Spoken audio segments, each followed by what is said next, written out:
Bill was born in 1941 in Franceville in southern Ukraine, the younger brother to four sisters. This was a hard time for the family since the Second World War had started in 1939. By August 1944, the Red Army had been able to force the Germans to retreat west, and the family, because they spoke German, were allowed to retreat with the army to Germany. Their trek took 2 years while staying in several refugee camps. In 1946, they were granted permission to emigrate to Paraguay, where they made a living in the jungle, clearing the land and growing crops. In 1955, they got permission to come to Canada. Immediately after grade 12, he landed a position as a poultry technician working under the direction of Dr. Jerry Sell. He started a degree program in 1963, but continued to do statistical analysis for Dr. Sell. Bill started a master's graduating in 1970. Dr. Sell was now head of the poultry section at North Dakota State University and was looking for a PhD student. Bill joined his team and graduated in May of 1973. From 1974, Bill was head of the poultry section at the Nkrumah University of Science and Technology in Kumasi, Ghana, where he established a broiler breeding and leghorn breeding barn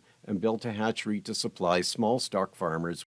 Bill also taught several undergraduate and graduate courses. In 1976, Bill returned to the University of Manitoba as poultry professor, a position he enjoyed for more than 30 years. Bill also established strong connections with the poultry industry, especially the Manitoba egg farmers who supported his research with an annual grant. Bill has received many awards for teaching, research, and extension throughout his career. He advised 22 master's students, 6 PhD students, and 15 postdoctorates and visiting scientists.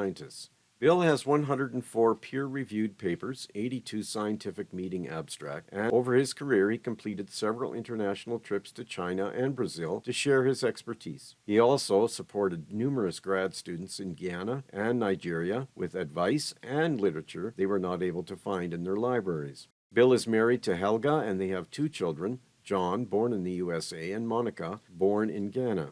John is married to Charlene and they have 2 daughters, Aaron and Abby. Monica is married to Phil Burns and they have 1 son, Rockland. Bill retired in 2007, but he still has a tremendous influence on the Manitoba poultry industry. The Manitoba egg farmers named a meeting room in honor of Bill in their new research and teaching center. Bill still visits campus weekly for graduate student seminars, so in his words, he can see what is going on that's new. I was born in a small village, Mennonite village in southern Ukraine, back then Russia, Ukraine. Because of the World War II, we lost everything. Eventually, were refugees for 2 years in Germany, and then eventually came to Paraguay because Canada wouldn't accept us. Bushwork, literally cutting out a place to live in the jungle. But some of the first things that we got was a few chickens and 1 cow and 1 horse, so that we always had chickens on the barn around the house.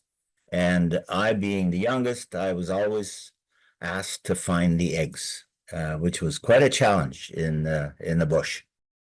My uncle, who was a glassblower at the University of Manitoba, called me and said that a professor from animal science, Dr. Jerry Sell, had been by to get some equipment fixed. And he asked whether he knew anybody that would be willing to work as a poultry technician. He says, get down there and have the interview, which I did. And during the interview, after basic information, he asked me to calculate the amount of milk in one of the milk tanks and left me sitting in his office. He says, I'll be back shortly. When I came back, I handed him the answer, and he says, you're hired. And that's how I got into poultry. And he was always willing to be out there working with me. He also gave me responsibility that I could design some little studies on my own to do some research on the side. I carried on with a master's. Jerry Sell, who was in North Dakota, he kept on insisting that I should come and visit. And when I did finally go, he gave me an NRC or NIH grant proposal that he had written. And he said, read through it. Maybe you're interested. I need a PhD student. I wrote through the proposal and I came back to the coffee room and I said, the formula that you've used, I think there's an error in there. He says, what? It's been scrutinized by the committee and I've got the money. So I showed him what I thought he had done wrong, and he said, "You're right.